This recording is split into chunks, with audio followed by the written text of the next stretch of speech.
Thank you so much for staying with us on AM120. We are talking about the social media bill. Some people have actually been blowing hot about this particular situation. But then there are issues that we must look at and look at closely. We have our next guest here, Gbenga Ogunbowale, is a social media expert, and he will be talking to us also about this. Gbenga, good morning to you. Good morning. It's great to have you back. Thank you for having me. Welcome. So, Protection from Internet Falsehood and Manipulation Bill 2019. Where do you stand on this bill? So I think the bill is a misplaced priority. I'm not going to miss words. I think it's a misplaced priority. Now, the name of the bill itself, the federal government, has a theme for lifting things. So if the name of the bill, if you Google it, you'll understand that that name is like very similar, almost like the same thing with Singapore, right? So even though the federal government has not released like the blueprint, further details of the bill, I went through the Singapore bill, and there's so many things that are concerning about it, because if the federal government is trying to follow the template in Singapore, what it means is that the people who get to decide what fake news is or what constitutes, national interest are ministers. That is what is happening in Singapore. The bill has passed in Singapore, right? The name of the bill in Nigeria is almost identical to what is in Singapore. So if that is what we're following, it simply means that any minister, can wake up and say, this piece of information is fake news, all right? And that for me is deeply disturbing, because right now, in terms of the freedom of press index, Nigeria is ranked 120 out of 180. And in fact, in the report in April this year, what they wrote about it, which is true, is that journalists are harassed, intimidated, by both the government, the police, and people don't feel safe to express themselves, which is true. Because, in some of the groups that I belong to, they're talking with other digital professionals, social media experts. What they say is that, Gbenga, you are, very bold, these things that you're saying, and, are you sure you're safe? Do you need extra security, right? And, I tell them, we should voice out our opinions. Yes, we're voicing out our opinions. Yes, you say there are links to what's going on in Singapore, but if we focus on Nigeria now and look purely, okay, Nigeria now. Nigeria, yes. Internet falsehood and manipulations bill. Do you think we have got to that point in this country where we must begin to deal with falsehood on the internet? Yes. Are there no issues there? Okay, well, there are issues, with internet and with falsehood. There are issues, really. But then the question is, how do we deal with these issues? So before we talk about how we deal with those issues, let's talk about those issues. Those issues? Yes. Okay. Because if things had continued the way they had been in the past, I'm sure a lot of Nigerians would believe today that it's Jibril of Sudan that is our president, among so many other things. So let's look at those issues. Well, so there are issues with fake news. For instance, sometimes, you're reading the news and then you see something that is obviously fake, right? Maybe, like you mentioned, Jibril, in some cases, I remember when Ebola was a thing, people saying, you have to bath with salt water. In some cases, somebody waking up, like the issue we had recently with the vice president, some people, just saying all sort of things, that the vice president collected money from FRS. FRS came to say, hey, we don't even have this money that you're saying, right? So, yes, definitely there are issues with this, right? Now, the question is, what is the right approach to this? What is the right approach? And you might say, oh, so we should, censor social media, we should regulate social media so that these kind of things don't come out. Now, the question is, like, who is the biggest source of fake news? That's the question. We'll talk about the biggest source of fake news, but those issues, are you concerned, or do you think they are enough to begin to say, hey, we've got to sit on this table now and look for how to sanitize the system? Would you say so? So these issues are cogent issues, right? And then the approach to it, first of all... Have we got to that point? Okay, Have we got to that point? Is it disturbing enough? Yes, to take action? Yes. Absolutely, yes. So the question we should be asking is, what kind of action should we take? No, I really believe that we should take action. Now, the question is whether or not we should... That's not the question, that whether or not we should take action. I believe we should take action. The point of contention, the bone of contention is the kind of action we should take, right? Because looking at the tracker of this government has a poor human rights record. Journalists are afraid to do their work. Even ordinary citizens on the internet are concerned, right? I don't want to say something and land into trouble. Now, you want to give this same government, power to say, this is fake news. This is not fake news, right? Change this, correct this. What's going to happen in the end of, at the end of the day is that, people are going to be victimized. It's already happening without this bill. Is it a lack of confidence that is the problem for you now? Okay. Or the fact that we need to deal with this issue? What's the big issue? Because what I hear you say, yes. So if you say motive, yes. What I'm hearing from you now is you think the government may, go against, human rights. That's what you say in this particular situation. So you say, assuming we had a government that cleaned up its act, to your satisfaction, would you be against this? No, I would not. We do absolutely need to tackle this. We do, yes. So what I do not support is the government's approach to this, right? If we had a government that was more responsive, more engaging with citizens, we probably would not have, so much pushback against this bill. So the reason why we have a lot of pushback against this bill is people are looking at the motive and they're saying, are we sure we're going to be safe if this bill is passed? Right? The motive is very, very important because, for instance, we're not hearing the government talk about educating the public. Right now on social media, we have people who are very old on social media. We have, we have dads. Even my own dad is on social media, for instance. We have grandpas on social media. These are non-digital natives. They did not grow up with fake news. Right? So there's no form of education, for instance. The government is not talking about a campaign, a grassroots campaign to educate the populace. Instead, the government is not talking about how to engage, youth who are obviously angry because of the high rate of unemployment. Perhaps they're assuming that the people should know. They should know what is right to do. Which is a problem in itself, right? Which is a problem in itself. For instance, just yesterday, the Federal Minister for Works and Housing was talking about the fact that the roads in Nigeria are not that bad, right? That's the problem, because if you don't see a problem as a problem, that in itself is a problem. So the issue that I have here is the approach of the federal government to this. Trying to clamp down, on dissent, because the federal government right now has shown a high level of intolerance to dissenting views. Oh, but that's the issue. So trying to regulate this bill is a step backward. If we look just at this bill, yes, and that's why we are here this morning. And you have said, yes, we do need to protect, Nigerians, yes, we do. From internet falsehoods and manipulations. Yes. All right.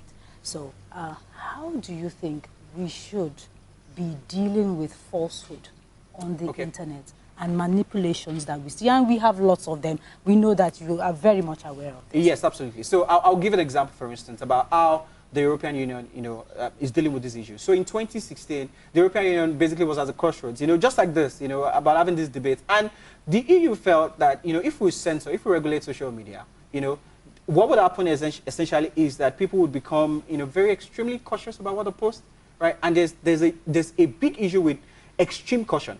Essentially, what will happen is that people will become praise singers. They will essentially tell the government what the government intends to hear, because now people are afraid, they're scared, they're concerned. Now, the EU did something radical, which is like not what the average You're talking about people being do. afraid. Yes. I'm wondering what you mean by people being afraid. When I mean people being afraid, for instance, is like when I post, something, right? And then the interpretation of what makes that thing fake news is up to the government, then I'm concerned. Because if the government does not like what I'm saying, like that's why I'm using the case of Singapore, the people who decide what makes fake news or what constitutes national interest are the ministers. As far as you're concerned, yes, people should decide what fake news is and not the government. People should decide. But then, more importantly, the government should engage. So what the EU did in 2016 was to engage with the social media companies, from Google to Facebook, Twitter. There was an engagement, there was a code of conduct. And now in the EU, within 24 hours, 75% of fake news is taken down, right? So the EU did not have to strangle, these social media companies to say, hey, do this, do that. They did not have to strangle them. It was a code of conduct. They actually sat down at a round table, right? Because they knew, the social media companies knew that the EU would be forced to legislate, right? Nobody wanted that. The EU lawmakers didn't want to legislate, right? But then they also wanted like a more holistic situation that would allow people to share their minds, but at the same time, all the companies responsible if they allow fake news to spread. Okay, so what do we do here now? In this particular case, you were talking to us about what we need to do and what approach we should take if we are going to sanitize the system. So first of all, I think that the federal government needs to do more in terms of citizen engagement, citizen education, right? A grassroots campaign. Let people even understand what constitutes fake news. right? And more importantly, we also need lead our political class, to be above board when it comes to projecting the right information. Because if you check the Freedom of Press report in 2019, one of the reasons why Nigeria fell one place, we were 119 last year, this year we're 120. One of the reasons why we fell is because of the unprecedented levels of fake news coming even from the political candidates last year, talking about the government and the opposition. A lot of fake news coming directly from the seat of power and from the people. It's both ways. Exactly, it's both ways. So now, when we have the government, being the decider, the sole decider of what constitutes fake news, when there's no independent body, for instance, and it's the government considering what makes fake news, of course, you don't expect the government to, to hold its own, to these laws. So that's really the biggest issue here. It's not. Do we have like an independent agency that is going to decide what constitutes fake news? Or is it the same government, that is still struggling with human rights? This is the issue. The government currently chooses the kind of court orders, to accept, to follow. And that is a big red flag. Okay, it's a big red flag. But big red flag. It's tempting to look at other issues. But we've got to come back to the social media bill. Yes. So the reason why I mentioned that is that the biggest problem here is if we allow the government to be the sole decider of what constitutes fake news, I'm afraid that essentially the freedom of the press, freedom of ordinary Nigerian masses will be infringed upon. That is the biggest issue here. So the approach that I think is right is for the government to first of all do some high-level engagement, with social media companies, holding them responsible for the content on their platforms, right? 1, 2, education. Let's have a grassroots campaign, a campaign that cuts across, because essentially nobody teaches you how to use social media. Even our kids in secondary school, almost everybody has a phone right now. Nobody teaches you how to use social media. Even in the classrooms, these things are not discussed.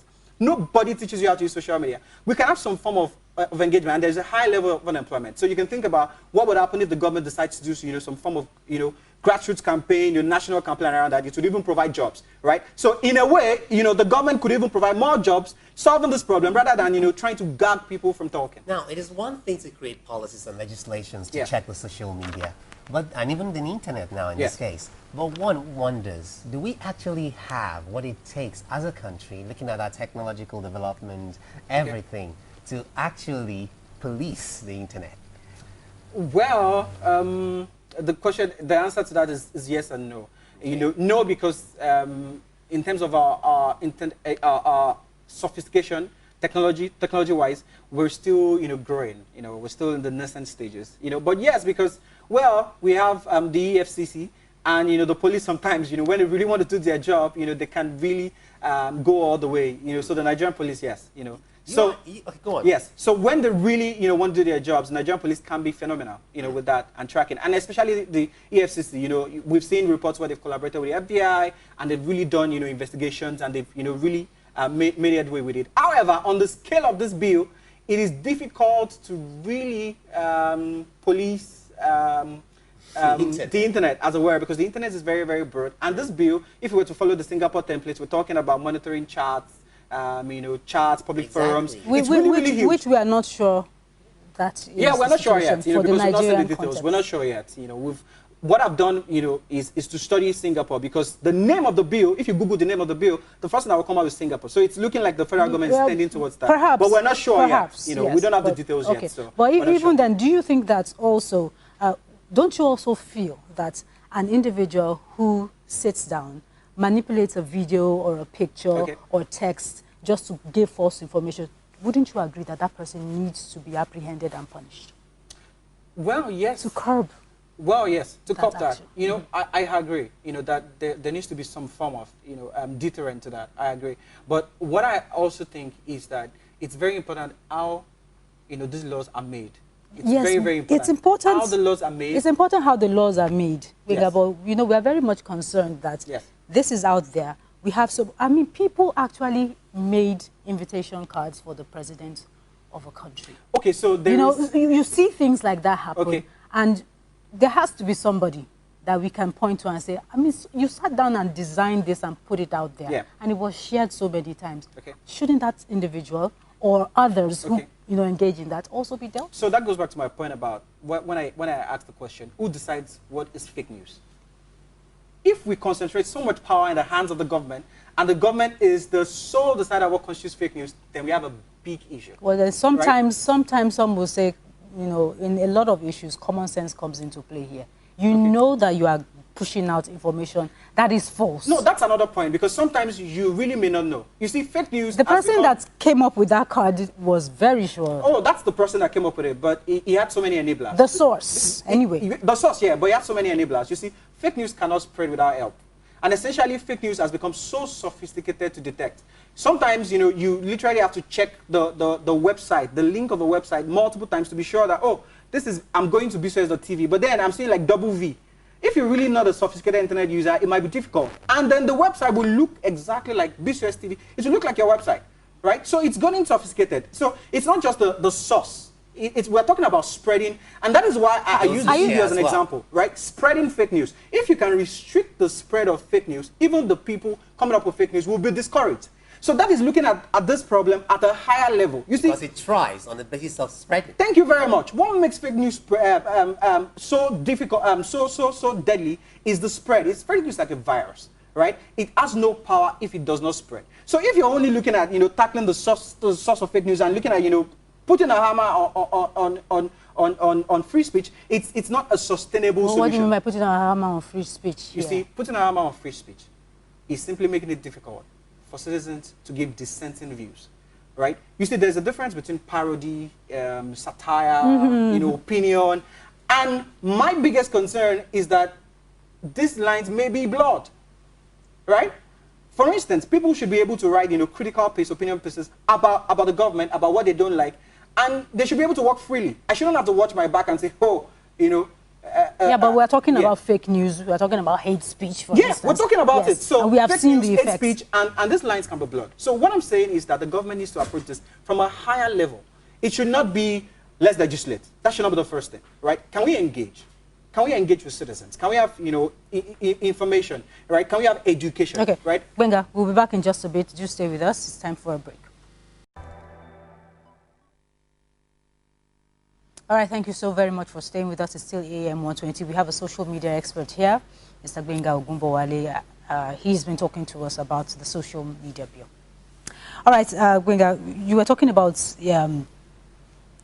not just looking at the source now, but also attacking the sharing and that spread. Yes. You know, if we look at it from a purely technological point of view, how do we do that? So how we do that is by engaging the social media complex, these platforms that people use, right?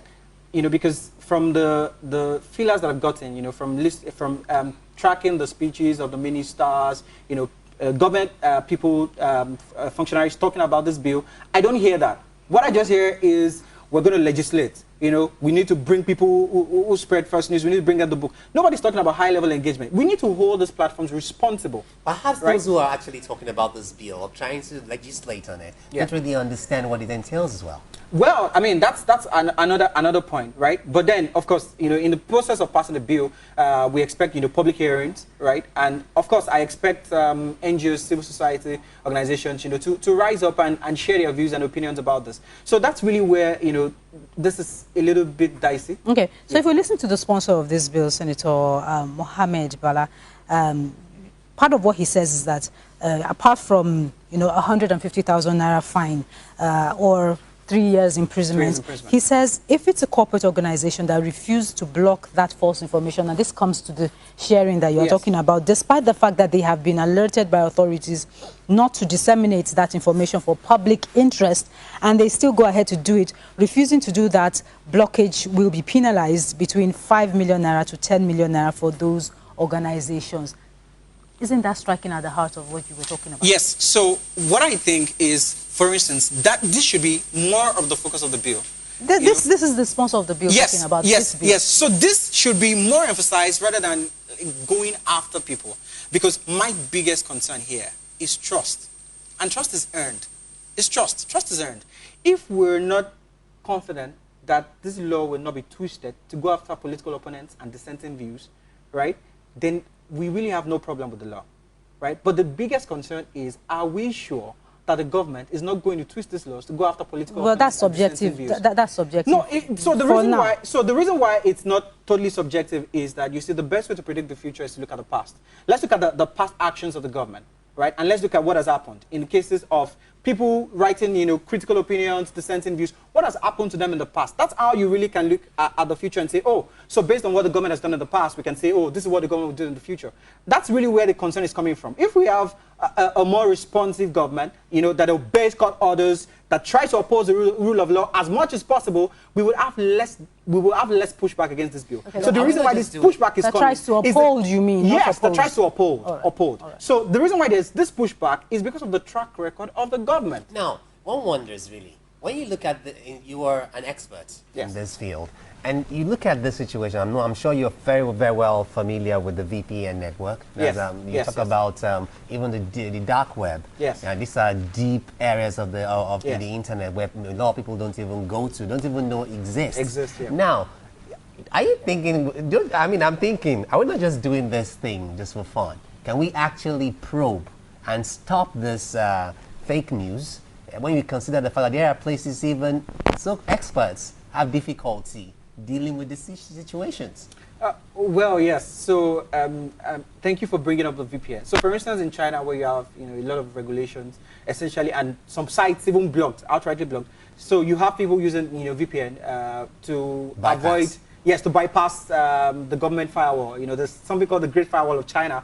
So yes, people use VPN to bypass, but it's really a lot of work. I mean, it's stressful, and sometimes it can even slow down, your connection. Sometimes. But those who want to do that, absolutely. So those are very sophisticated users of the internet, right? And which goes back to how to really stop fake news, from spreading. It's really about desensitizing, sharing of fake news. Right, desensitizing it. So I think that the federal government, to really police this, would probably need maybe a new agency or some, some form of getting more experts on board and all of that. It's really going to take a whole lot, because the Nigerian police right now is focused on so many issues, right? EFCC is focused on financial crime. Yes, so I agree with you. It's really going to be difficult to police. Now, but then in some countries we've had situations where the government collaborates with the social media companies, and through collaboration they're able to check some things. Now, can we do that here in the country? Exactly, right? Which is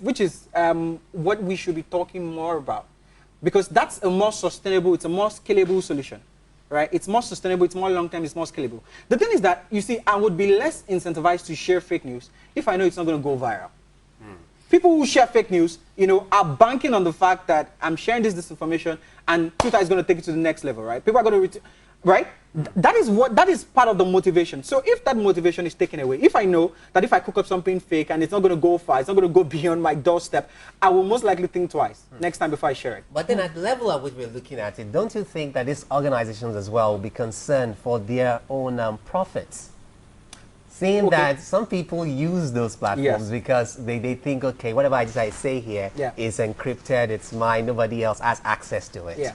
So, well, I think that's a very valid concern. So, for instance, Twitter banned political advertising, from its platforms, right? But then, people are saying that, a lot of experts are saying that it's because political advertising does not constitute a huge portion of Twitter's revenue. That's why they can do that, right? Which is why some people are saying, experts are saying that, Facebook would not follow suit because obviously political advertising constitutes a huge part of their revenue. So yes, there is this concern, from some certain tech companies that, we have to be careful about this so we don't lose revenue, right? But then I always go back to EU's position, right? That if EU can do it, if EU can sanitize social media without necessarily regulating social media, right? I think it can be done.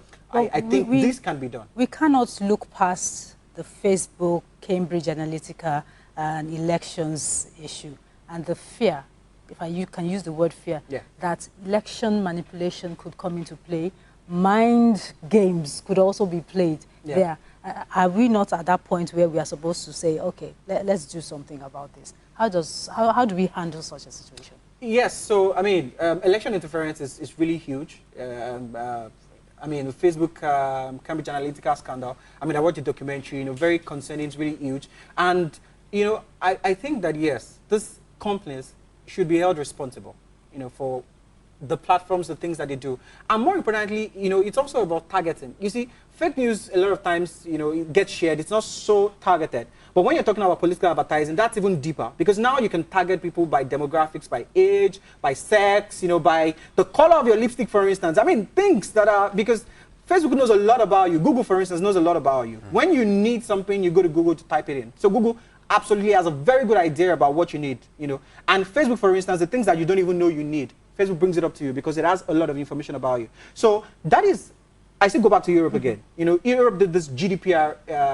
policy, which is about, you know, how companies should collect data, you know, how companies should undo data. And really, I think Europe is very progressive when it comes to this, because essentially what happened after they enacted that, the GDPR, is a lot of countries, you know, and regions started adopting that. So the EU is very progressive in this. You talk about the EU. Yes. Yeah, don't you then understand why any responsible government will sit down, see these giants, you know, these online internet giants also play this huge role in the minds and activities of their country. No responsible government we hear will sit down and allow this go on without doing something. No, absolutely, I agree with you. You know, a responsible government should take action. So the question, the debate right here is what kind of action, right? So if you look at the EU, for instance, you know, after the Facebook Cambridge Analytica scandal, what they did was then, you know, to enact the GDPR. And what GDPR essentially does is that it gives companies and social media organizations and the big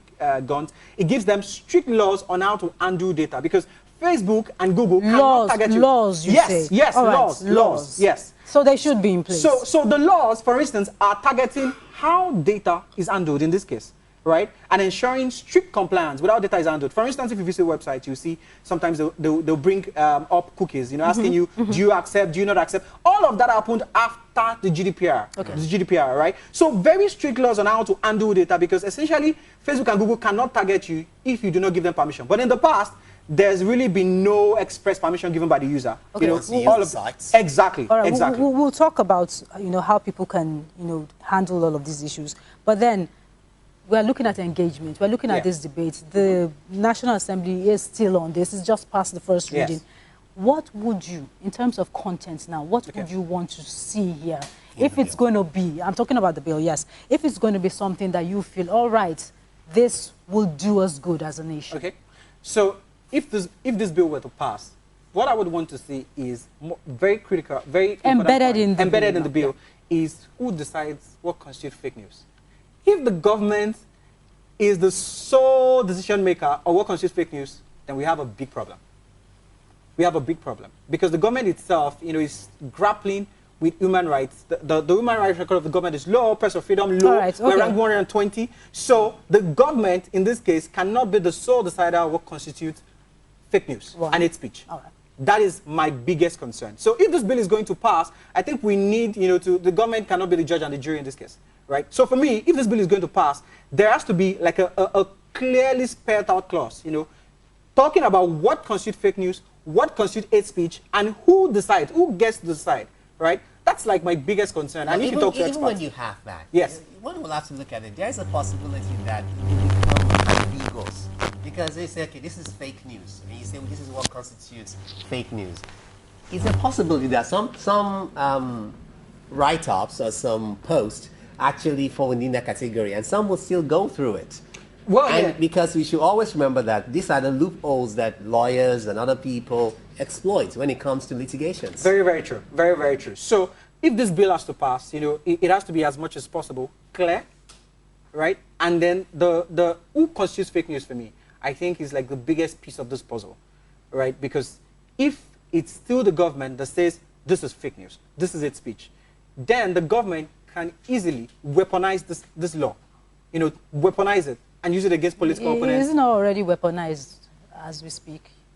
So what we're saying is, there's propaganda, but what we're saying is baby steps. You know, it's on a small scale. What's going on in the country now? You say yes, it is on a small scale. Yes, it is on a small scale, because when you now have a bill, you know, criminalizing this and leaving a lot of loopholes, like you're saying. We've had people commit suicide. We've had people whose home got broken up because of this. So should we still say it's a small issue? Absolutely, I think so, yes. Because if you look at, for instance, election interference in the US, you begin to understand the power, you know, of social media. when you look at election interference in the US, for instance, as a case study, you begin to understand that, yes, we have fake news, but it's not as serious as it is in some other countries, right? So my biggest concern, and the advice that I would give, the National Assembly is to ensure that it is fair, that it is neutral in essentially deciding what fake news is. The government should not be the sole deciding entity into what constitutes fake news or hate speech, because that means if we allow that to pass, it means that the government can decide anything it doesn't like is fake news or hate speech. Do you have any concerns with, private accounts being monitored? Yes. So, because at the end of the day, this is where all of this is coming to. You've got to be able to find out who is doing what at a certain time. So let me give you an example, using the US as a case study. There was a case between Apple and FBI. FBI, somebody was kidnapped. There was a case, and the FBI, wanted to access the iPhone, the records on the phone of the suspect, right? And Apple stood his ground and said no. And people were like, this is a criminal case and all. Now, the reason Apple gave is very simple. If we allow this to fly, every single time the government wants to access a particular phone of who knows what, they will essentially take that opportunity. But some people argue with you and say this is how terrorism, for instance, spreads. If we are not able to do so, that's foreign terrorism. There can be homegrown terrorism. There can be homegrown terrorism. Homegrown terrorism is when you allow the government to have limitless powers and to go after passive political opponents. That is homegrown terrorism. When we think about terrorism, let's not just think about Osama bin Laden. Let's think about what happens when we allow government to have unchecked powers. Unilateral powers, unchecked powers. I think that is dangerous. How do we get to that point also where we have, this independent body that could regulate or stand in the middle? Stand in the middle, yes. Thank you very much. I think I will get to the point is, high-level engagement. And I expect the National Assembly, to engage more social media experts, this organization. I expect high-level engagement. That's really how we get there. It's about engagement. It's about dialogue. All right. Benga Gumbowale, we want to say a very big thank you to you for talking to us this morning on AM120. We've been looking at the social media bill. A lot of talk about this. All right, now, the next talk we have for you